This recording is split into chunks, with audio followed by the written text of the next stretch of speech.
Welcome to Sweet Life Beat Life. We hope this video helps. In this video, I will explain how to use Bubble Gel Cleanser. First, ensure your hands are clean and your face is slightly damp. Next, dispense a small, pea-sized amount of the gel cleanser into your palm. Then, gently rub your palms together to activate the cleanser and create a light, bubbly lather. This preparation step is crucial for effective cleansing and a pleasant experience.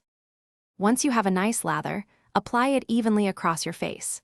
Using your fingertips, gently massage the cleanser into your skin with small, circular motions. Continue this for about 30 to 60 seconds, paying special attention to areas like your T-zone or anywhere you feel needs a deeper clean. Remember, a light touch is best to avoid irritation. After massaging, it's time to rinse. Use lukewarm water to thoroughly wash off all the cleanser from your face. Make sure no residue remains, as this can lead to clogged pores. Once rinsed, gently pat your skin dry with a clean, soft towel.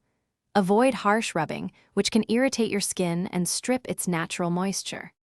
After cleansing and drying, continue with your regular skincare routine, applying your favorite toner and moisturizer to lock in hydration.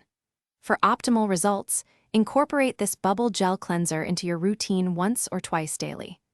Remember to check the description below for a link to the Oala water bottle and other great deals. Consistent use will help maintain clear, healthy-looking skin. Thanks for watching. Consider subscribing if we helped you.